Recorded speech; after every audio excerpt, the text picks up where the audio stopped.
Ladies and gentlemen, thanks for clicking in. We're going to talk about Star Citizen. We just had CitizenCon over the weekend, and it's me. It's going to be Commander Trusin, and we got a new special guest, my friend Chris, who goes by alias. What is it, Chris? I don't know. I go by many names. Vhem I know. is probably what I think. I think Vhem is what I am in Star Citizen. So good to be here, guys. Yeah, welcome, Chris. Astro-Nots, a space-bound team, navigating galaxies from our PC screens, exploring new worlds and cosmic sights. Join our crew and enjoy the flight. All right, so I brought you two Star Citizen nerds together so we can kind of oogle over all the new news that CitizenCon gave us. So what do you want to start with, Ray? This is what I thought we were just talking about. I don't know where we wanted to go with this. Let me butt in as the guest here. What I'm oogling over is the fact that you did not introduce me to Ray earlier than right now. That's what we're oogling over. Let's talk about that for a hot second. All right, hot shot. Listen, I've been trying to get you to play our space games for like years. Like we've been playing Pulsar and we're playing Interstellar Rift and we've been playing No Man's Sky. Like we've been doing all this stuff, and you're like, I'm playing Star Citizen. I'm like, that's the right answer. Okay. Well, and I've been trying to get you, Cap, to play some Star Citizen, and you're like, it doesn't run very well. Okay, well, we learned. And for the listeners, this guy, Mr. Captain over here, has a gifted game package from me, Vhem, for like 3 years, has an Avenger package. And those who know, you know, that's a really good starting package. So no more excuses. Is the Avenger a fighter ship? How many people does the Avenger hold? Avenger holds one. It okay. is a. So I'm not going to be that upset that you weren't holding out on me. So I'm like, we're real big on like multiplayer ships, and so that's why I push for like getting something that could support a couple of us, like the Freelancer. And the only reason I got the Freelancer, and I'm not going to lie, is the commercial. The commercial of the Freelancer is built Ford tough. What other game is putting out stuff like that, at least, like, you know, as kind of advertising for ships or for anything that they're doing? It doesn't like happen. That level of fidelity. It's so good. It is. It gives character to the entities inside of the game. All the manufacturers and the companies, and then walking around the game worlds and seeing those advertisements everywhere. You know, it's just another layer of immersion, and I appreciate it. Like I love that kind of detail. Yeah, one of the craziest things was when I started playing, and I started playing back in, I think, 2015, 16, something like that. There wasn't anything. Like you could go into like Port Olisar back in the day and like steal someone's ship, fly out into space, and just like leave it there. And that was like the game loop. We did, and it was fun. But like nowadays, it's what they're doing is not only creating a game, but they're also creating individualized brands within the game as like fake brands, like ship brands, clothing brands, you know, firearms brands, component brands. And it's kind of crazy if you think about all of that as a whole of what's going in there. And to your point, Ray, of what you're saying, like immersion, like it is, if you start to take notice of that, you'll start to have some feeling like, hey, I really like these ships. This brand feels right to me, or this brand feels right to me. And it's kind of like that extra depth of immersion that you don't really get from a lot of other, you know, games in general.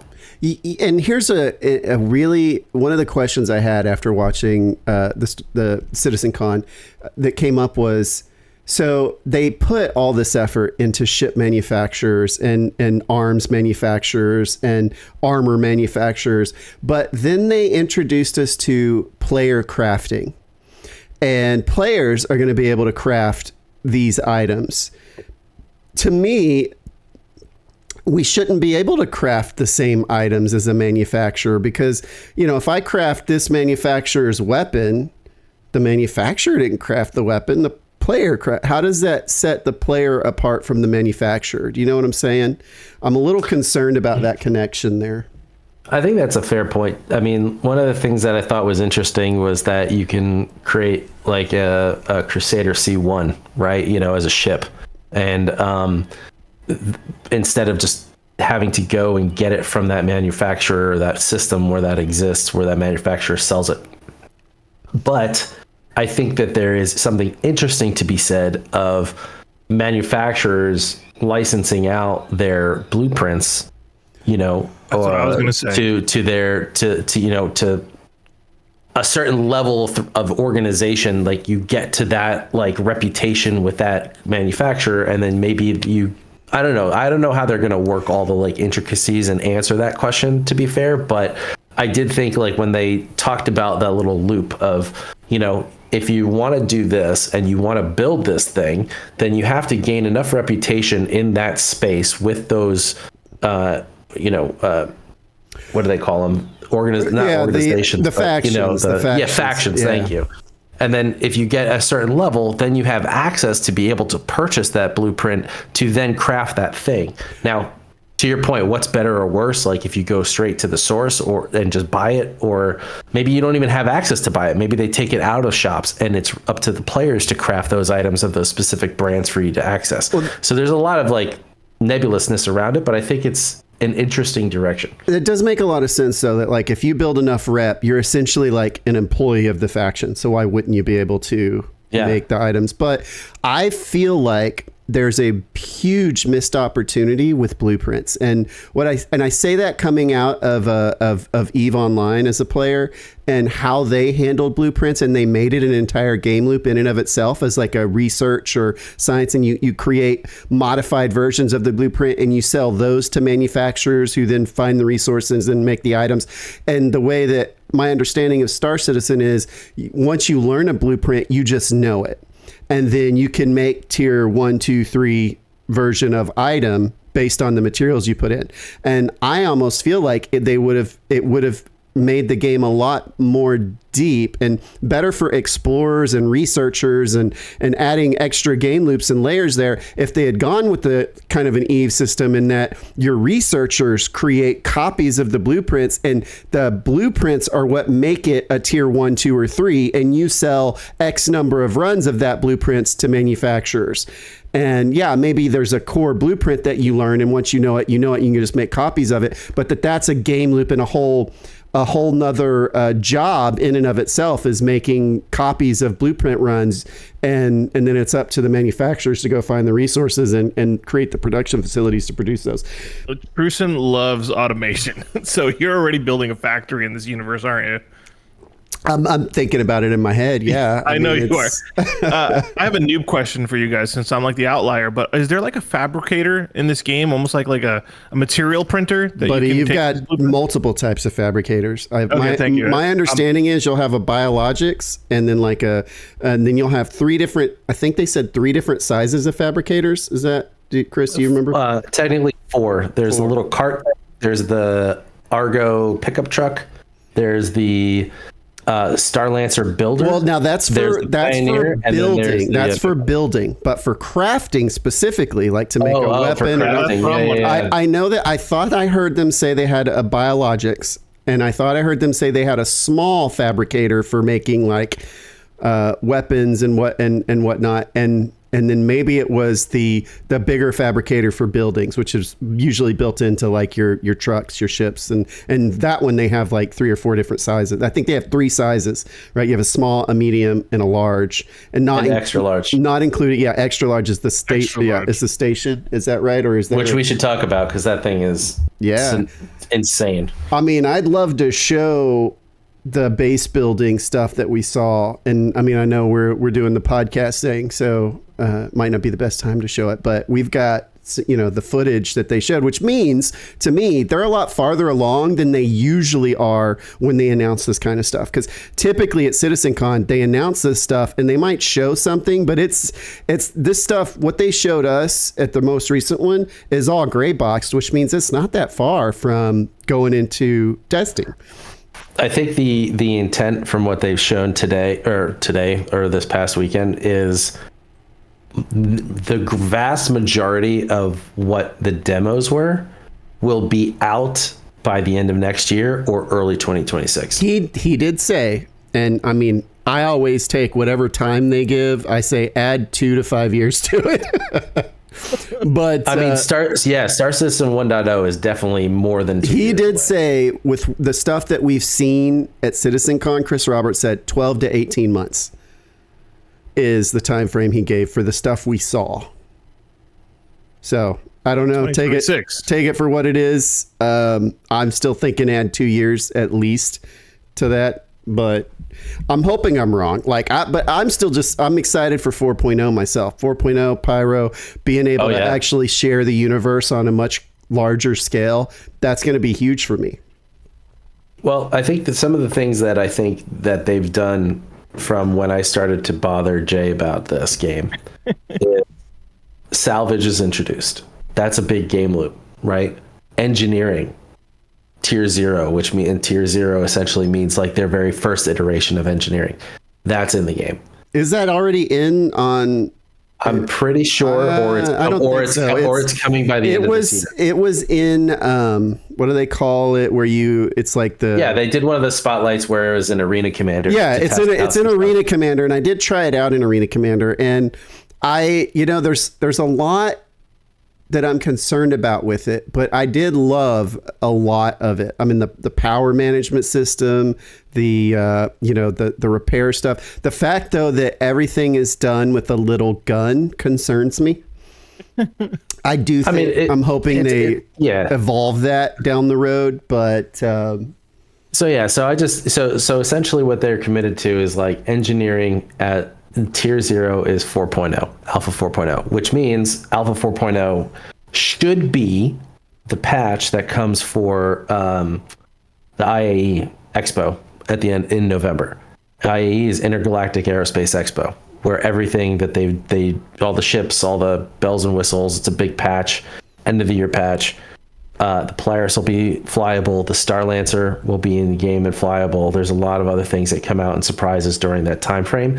But I believe that's when 4.0 will go, and that's when engineering will be in. So probably one more month. Yeah, I think you're right too. And then I'm holding my breath. But I mean, but essentially like that, the game is really rounded out. So like you guys talk about like multi-crew ships.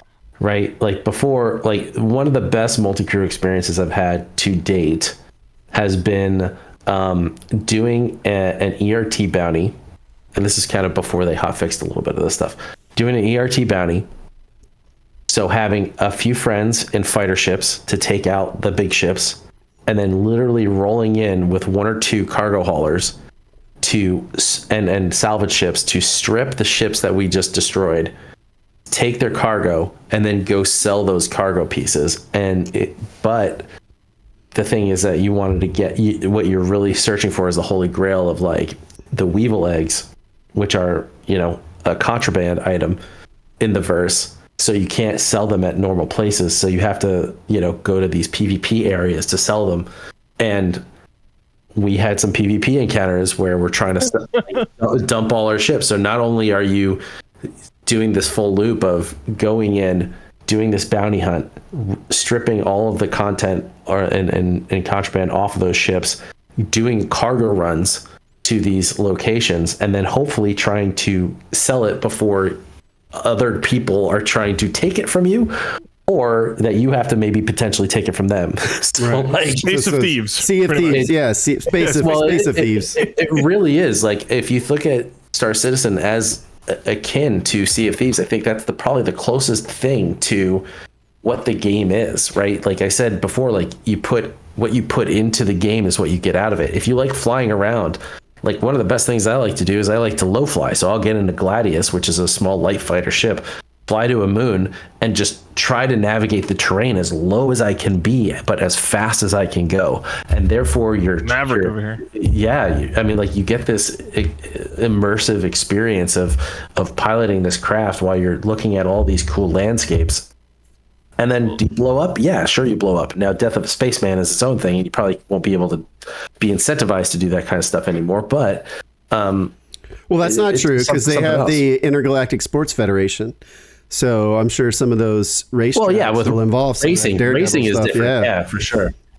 Well, can I drop in real quick because we were talking about Sea of Thieves, and one of the best features of Sea of Thieves, and there's a genre of game that hasn't been labeled yet, and I keep pushing this, is vessel cooperative. That's why it piqued my interest when Trusin was telling me that now we have multi-person ships. And I know I flew with you, Chris, a long time ago in a multi-person ship, but there is something about the operation of one of these huge ships. You got a pilot, you got a gunner, you got an engineer, you got whatever else you got on that ship. I love that experience. And I wasn't down for like that fighter experience, but if you're telling me you can do something epic like that, where you have your essentially larger ships and you got your troop of fighters and you're going in, I am so for that. That is like vessel cooperative and rogue squadron at the same time. Jay, have you seen the 1 hour demo of Squadron 42? No, he hasn't yet. Okay, that is homework for you. And then I want, and then we got to do that. We got to do that take on a video, but it's a whole hour. After, right? It's an hour and 15-minute video, and if watch that video, and that will give you the type of combat experience that I think the game is trying to shoot for. Now, granted, Squadron 42 is a single player experience. It's a lot more cinematic, but you get the same kind of feel. I see where you're going. Yeah. You get the same kind of feeling because I've gotten that when we did their salvage stuff, right? Like it's, you get that feel. They've made the games very immersive in a way that has been really hard, I think, to find in other games. And when they do hammer out some of these other roles and like exploration becomes a part of it. And, you know, my biggest problem I have right now with multi-cruise ships is there's a lot of dead time and there's nothing to do while you're in that dead time for a lot of the people on the boat. And I don't know how they solve that other than like, you know, putting some maintenance things on the ship that you can perform better. Like it can be ignored, but if you go perform these little maintenance tasks, it makes you run optimally. You know what I mean? Or putting like fun things to do on the ship. Like I know they have pool tables and stuff. That shit needs to work, right? Like we need to be able to have a pool game while the pilot's getting us from A to B and we're having downtime. Like we need to have something to do while we're on board, just flying around, because I could sit there all day and stare out the window, but a lot of people can't do that. They got to be moving, got to be doing something. Like, well, let me drop in because one of our favorite games, Trusin, Interstellar Rift, which I told Chris about as well.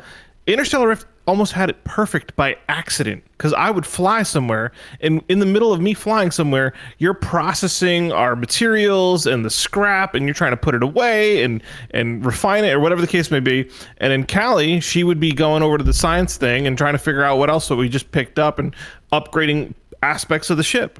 And it's literally like, all right, guys, I'm here, and I have to interrupt your work and say, hey, we're here. We need to go over to the space station. And I think that's what you're looking for.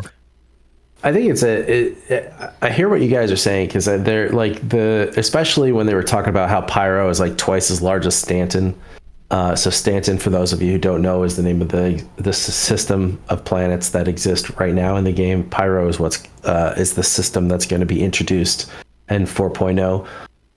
And if it's twice as long, that means that your hyperdrive or your quantum travel from one planet to another planet is going to be twice as long. Right now, the longest distance that you can travel in Star Citizen takes about, in some of the slower quantum drives, takes about 10 minutes between point A and point B. Now, that's honestly, like, for somebody who's been playing for a long, long time, you kind of get used to the fact that that happens, right? Like, if you're in a single fighter ship that can fly that distance, you can't get up out of your ship and walk around, right? Otherwise, you're like, out in space, you know, like that's not going to happen. But like, you know, for those larger cruise ships, that takes maybe 8 minutes or 6 minutes to go from point A to point B. Other games, I get that sense of like you need to be doing to have fun, or that at least that behavior is ingrained. I think the way that Star Citizen is you're supposed to enjoy the time. Right. And I think that that's something that for people that are coming, that maybe people coming from other games or have other experiences don't understand, that Star Citizen isn't a go game where you're always having something to do. It's about just enjoying the fact that you're in this experience. And I think that sure, that's a little like, what do you call it? Like a little fluffery kind of like talk. But at the same time, it's, if you're traveling from point A to point B and it takes you 10 minutes, what do you get to do? Right. Well, maybe there isn't anything to do in a real spaceship. Maybe there is something to do. So like, like, or maybe it's a way where you can like, look up other things that you want to do when you get there, or somebody trying to plan ahead. What's our next action? So it's not something like a physical game loop that needs to be decided. I think that those will be nice to have, but I think there's a little bit to say is like, I think sometimes like if you think about design, right, and just like designing a paper, like a magazine cover or something like that, like white space is something that you can leverage as a tool, and it's okay to have space if it makes sense. Well, I agree. I think where you're going, Ray, is probably like, you don't want to feel like if you're on a multi-cruise ship where you don't have a role. Right. And I think it's important that the role is defined, and then what that experience is for that role makes sense regardless of what your trajectory of your journey is. I think that's where you're probably going, but I just want to make sure that we're calling it out. Like some of the other games are like, your game is like, you're an engineer and all you have to do is engineer things. So how do I make an engineer do something all the time? So that right. No. And that's not, that's not what I'm talking about. I do think there needs to be options of like downtime type gameplay. And I don't necessarily know how you do that in the verse of Stars. I mean, you already have to eat and whatnot, and that that's a part of it. Like all these ships have en suites, but you don't have to use the restroom or take a shower, and maybe that's something you need to do, right? Yeah, maybe that's something you need to do, and that could be something. It's like, oh hey, we've got 10 minutes till we get to our destination. Take some time off, and it's like, you know what, I could use a shower. I'm gonna go rinse off. But one of my biggest game influences, one of the first games I've ever played was like EverQuest, and there was so much downtime, and that was our social time. And that was completely fine. And I miss that in games, because nowadays in MMOs, you're constantly moving from A to B to C, and there is no downtime. And it's like, so now you group up with people and everybody just does their job, and then you leave and you never talk to them again. You don't make online friends anymore. And maybe now this downtime where you're looking out the window and the stars are flying by and you're having a conversation, getting to know the people that you're flying with, I think is integral to building a strong online community. And so I'm not scared of the downtime, but I did notice that when I was like serving on board that large salvage vessel, and my entry level position was just arranging cargo boxes in the cargo hold as it was coming in. And I was doing it with one other guy, and we had a lot of downtime, and we did fill it with talking, but there are no windows down there. So I can't look out the window and watch the stars fly by.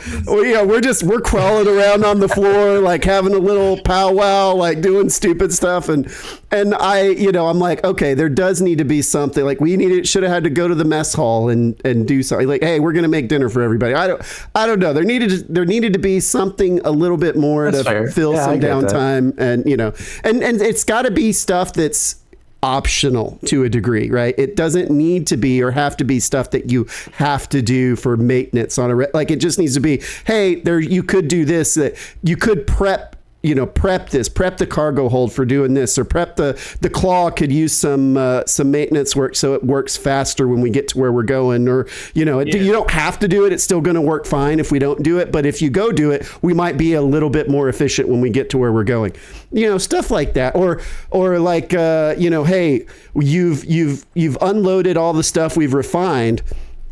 Why don't we have like transport it to an easier exit location in the cargo hold or something? The way they're designing a lot of these ships, it's like there's not a lot to do when you have multi-crew. And right now, especially, and this is one of my biggest pet peeves with the game, is that navigation is handled individually on your mobiGlas instead of handled on the ship. So like I can't have a pilot and a navigator. I can't have my navigator set a waypoint and the pilot fly to it. The pilot sets it and flies to it because they do it through their mobiGlas.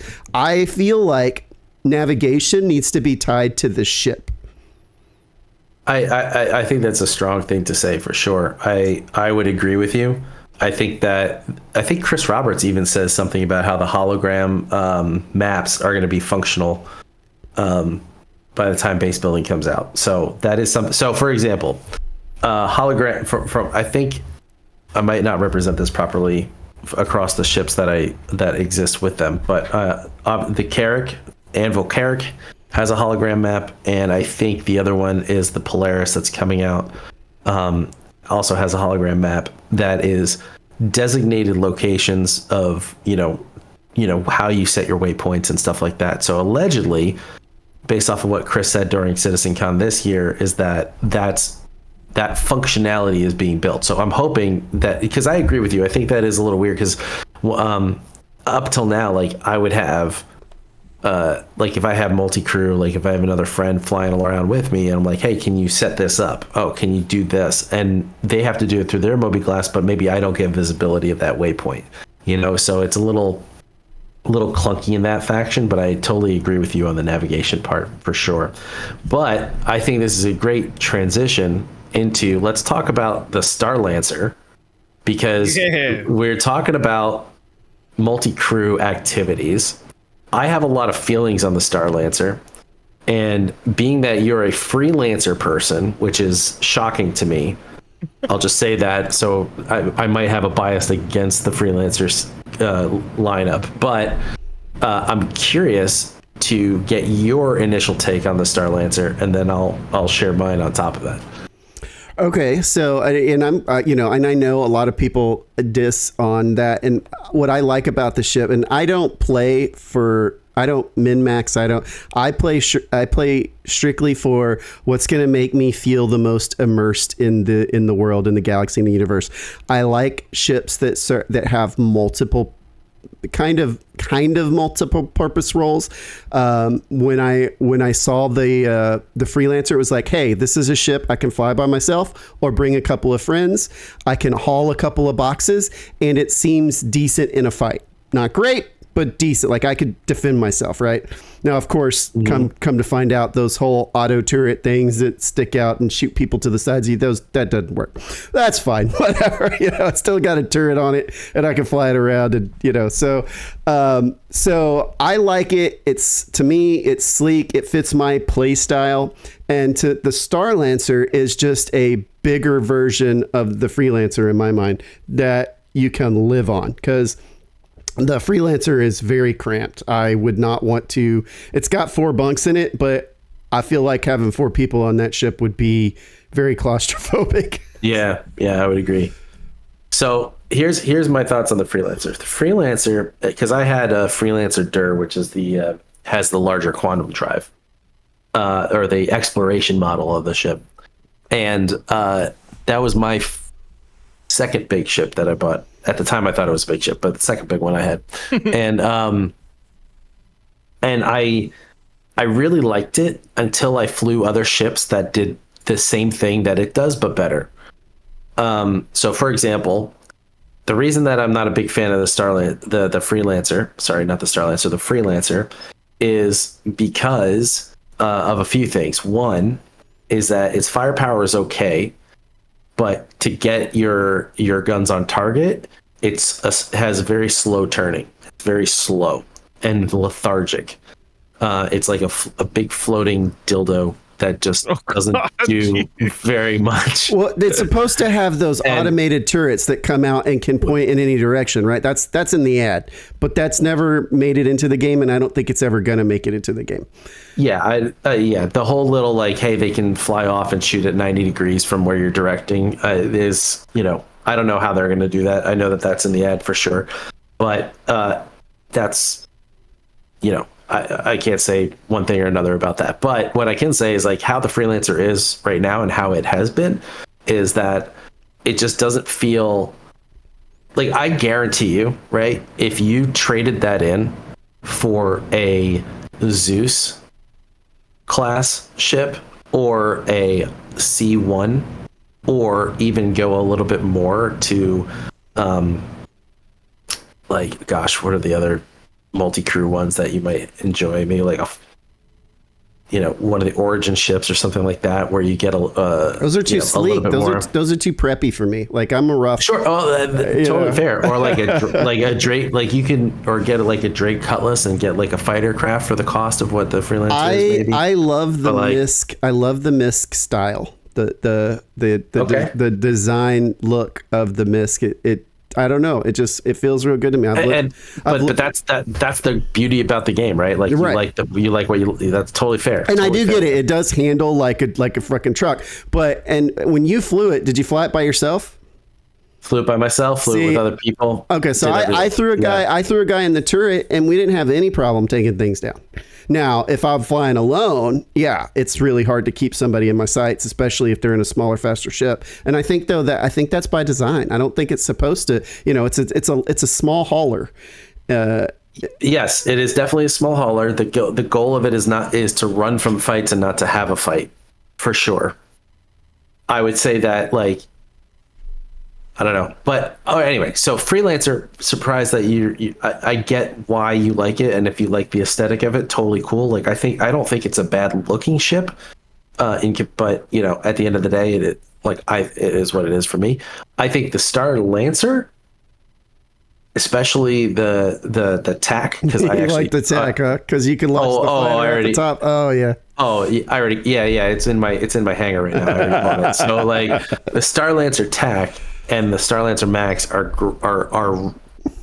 I wish what the Freelancer looked like in a lot of ways.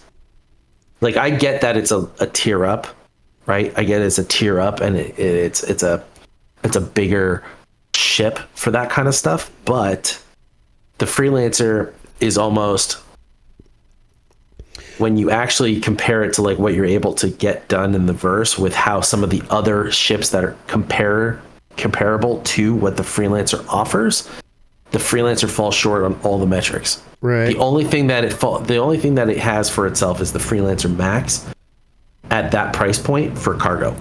Right. And you got to think, though, that these things are stepping stones, right? That's it's game progression that a lot of people are going to miss out on. The early adopters of the game are going to miss out on those progressions because, right, we're buying into these packages. We're going to start the game way ahead of all these stepping stones.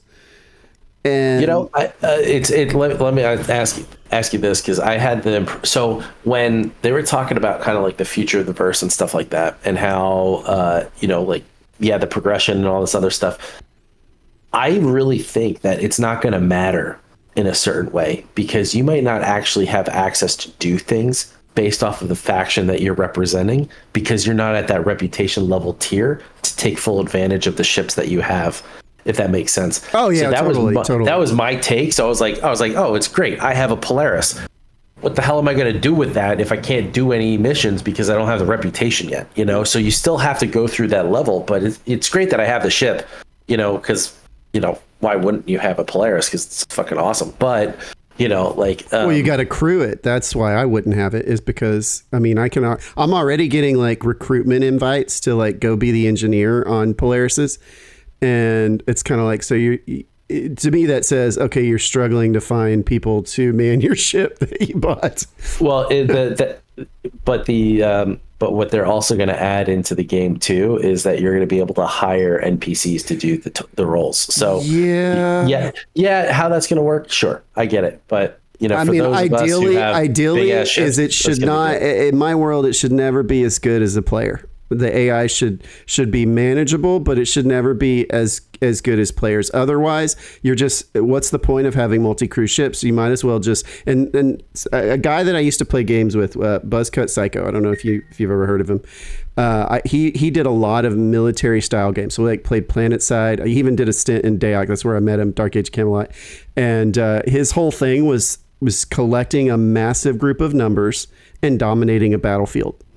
And he just did a video on this exact topic. And his take, and I think I completely agree with him, was that it will never make sense, unless multi-crew ships are overpowered, it will never make sense to put 5 of his guys in one ship instead of 5 of his guys in little small ships. They have to be overpowered to a degree where it's going to take an extreme amount of smaller ships to take out these larger ships. And if you can put AI in there and they're just as effective as people, then sure, he's like, fine. It doesn't, I'll put one guy in a Polaris and with an AI crew, and it's just like having one guy in a small fighter. Like, what's the difference at that point? And he's like, but then if you're going to do that, what's the point of having them anyway? So he's looking at it from a min-max large org standpoint, and it made a lot of sense of what he was saying. And, I agree. Like, I like that you can replace people with AI and with bots, but if they're going to be better or just as good as a player, I think you're going to hurt the dynamic of multi-crew in the bigger picture and large scale. So I'm really curious to see how they handle that. That's fair. Yeah. So have you looked at the constellation Taurus by any chance? Yeah, I don't like the constellations. I don't like how they look. Ooh, all right. Okay. Yeah. I definitely have to do more research. Oh man. Hey man, you like the freelancer? You like the misc look? Hey, you like the misc look? I totally agree. Yeah, to me, the Starlancer is going to be like, that's the ship, right? That's like, I'm like, all right, I'm already over the freelancer. I'm like, the Starlancer is a perfect ship for typically the people that I bring in. I think they would be comfortable on it. It's small enough that people aren't going to get lost. Cap, I'm looking at you. This guy makes huge ships. Oh my God, please tell me when we're playing, because I'll take out my biggest ship and I'll just say, Jay, find the bridge. I can't wait. So all right. So here's my 2 cents on the Starlancer. So I think that Starlancer TAC is awesome. I think it is like a perfect gunboaty type of ship for what you get out of it. I think that the Max is a worse off cargo ship, which is what they're kind of like saying it is.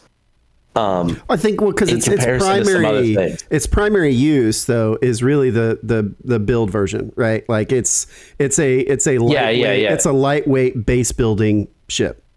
Well, but you have to get that variant, right? So like if you have if the things that are available right now are Starlancer Max, the Starlancer TAC, and TBD at some point the builder or the build, whatever they're going to call it. Obviously, you get it for the build, right? That is the most applicable thing to what you're going to want to do in the verse anyway.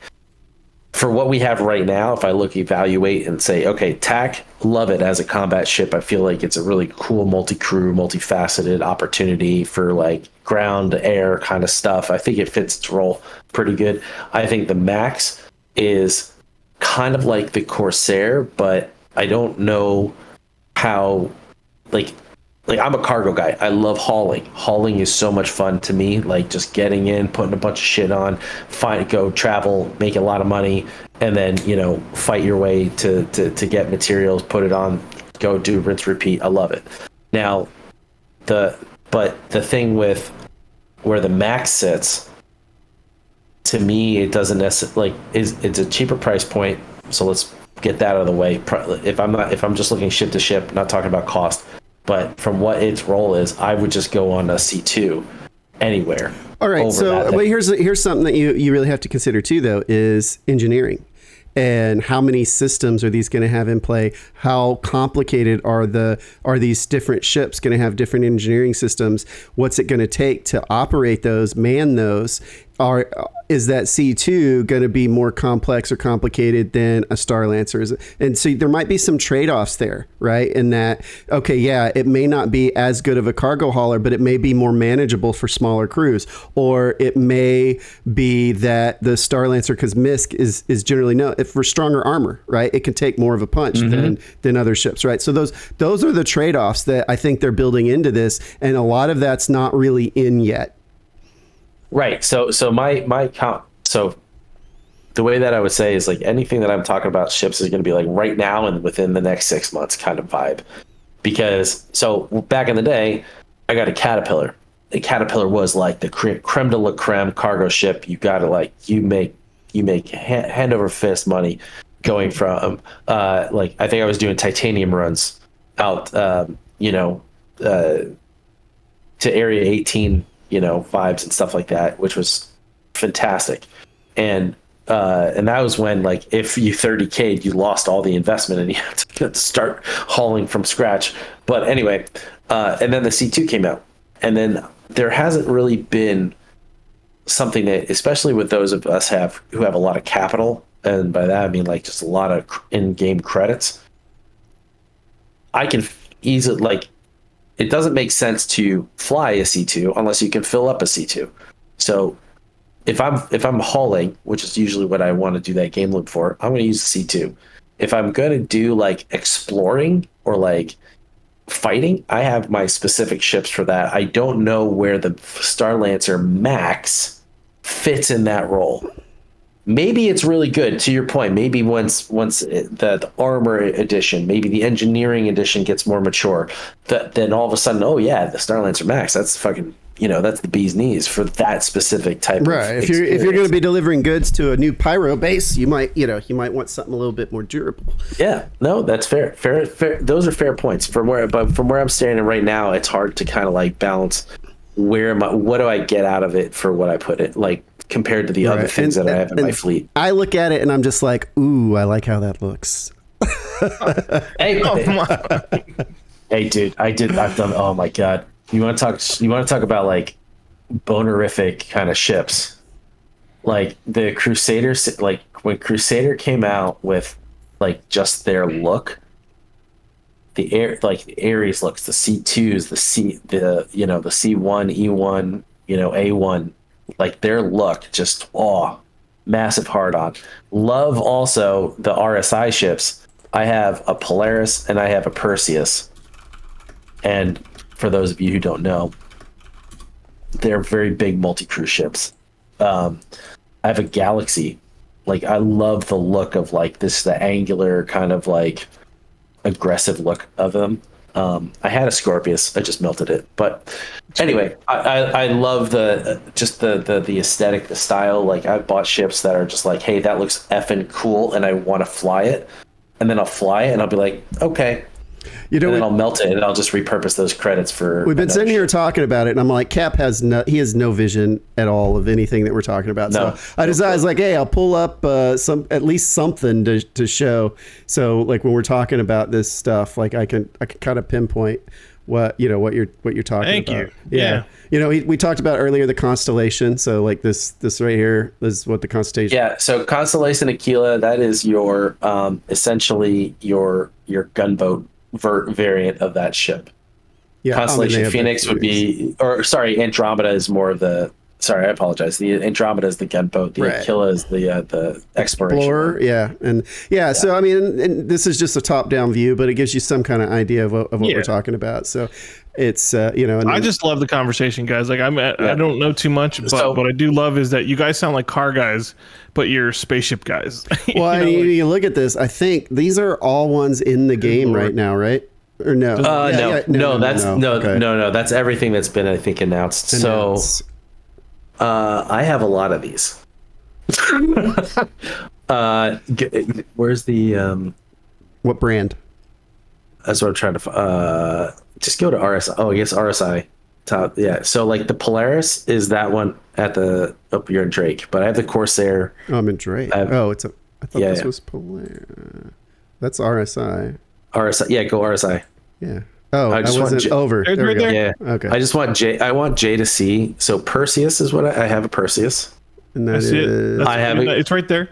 Oh, right here. Yeah. I have a Galaxy. A Galaxy. I have a Connie Taurus, which is a variant of the. And I don't. It's really hard to tell. It's really hard to tell the scale here. But like Cap, the Polaris, I think I showed you a video of it, and you were just like, it goes on forever. You're like it was walking around the decks, and you're like, it just keeps going. Like it's pretty big. So for example, on the Constellation series, you can fit probably 5 crew comfortably. Polaris, you're going to fit a lot more. Yeah, so you're taking that gap, and like one constellation basically fits in this front section of the Polaris. Yeah, you guys don't have to do this for me because I'm looking for the new stuff that you guys want to talk about. Like, I'm sure the Star Citizen nerds know all about this stuff if they're into it. So you guys don't need to convince me about the ships. I just want to hear about the new stuff. I mean, so some new stuff that I think is also very interesting. So I have a hull C, but so it's like cargo is a lot. Like I love cargo. I love that whole game loop. I'm looking forward very much to leveraging some of the base, like doing base building, to have like a cargo hub as a base. But what that does is that I don't think that fully allows the hull C on planet side. Right. So the way that you leverage the hull C, and this is where I think I need to get access to a really big org that's going to have this stuff, because I can't wait to experience it, is just like the floating player space stations. Yep. Is the gnarliest thing. Like I thought the base building was really cool. Like, oh, like you can create your own economy, your market, like you could set up, shops and like display your wares, like all that shit was super cool, right? And then all of a sudden they're like, but wait, there's more. let's give orgs the ability to fight for comm arrays that give you shield tech. And that is what you're really fighting for in the system. So therefore you're getting PvP and PvE purpose, right? For like combat wise. But what really is awesome is you have the ability as an organization to build these space stations. Yeah, and you get to custom tailor that. Like there's like modules that can make them different, and you can daisy chain them to a much larger station. You can take one station segment. I think it's towards the end of that video, somewhere like towards the end of that, is you're going to see them pull out and they're going to show all the daisy chained versions. Keep going. It's after the crow's nest. It's like a wide shot. Keep going. Oh, right before that. Yeah. Oh, you almost. Yeah. This is the craziest thing that I have seen that a player and a group of players can do in the game. And Interstellar Rift. And the other thing that Jay is not going to know, and maybe Ray, you might know, but that ship that's in the center there, that's a Bengal. Yeah. That is the biggest human ship that is created in the entire lore. Isn't this the ship that is that the Admiral is on at the beginning of Squadron 42? Yes. Yeah. So it's like a carrier, right? I mean, we're talking. It is the creme de la. It is like the flagship. It's the Enterprise D. Yes. Oh, it's bigger than that, but yes, right, yeah. It's like what's his name's Star Destroyer in Return of the Jedi. You know, that big, the really really big one. That you have, okay, it's a Star Destroyer, and then there's like the big ass motherfucking Star Destroyer. That's like that thing. That thing is that big ass Star Destroyer. I mean, it's almost is almost as big as the station. You know what I mean? Like yes. Yeah. And they built this from their starport module attached to the station. Yes. So yes. Yeah. Is that not insanity? Oh, it's going to be great. Like I love it. I'm involved in a couple of groups. I kind of like to play the freelancer role and, get it fit into a couple of different groups and have, kind of be a middleman, just, hey, what do you guys need extra and run those types of things. So I'm really looking forward to, like I said, I just can't wait for server meshing where it feels more like a massively multiplayer online game instead of like a small server based game.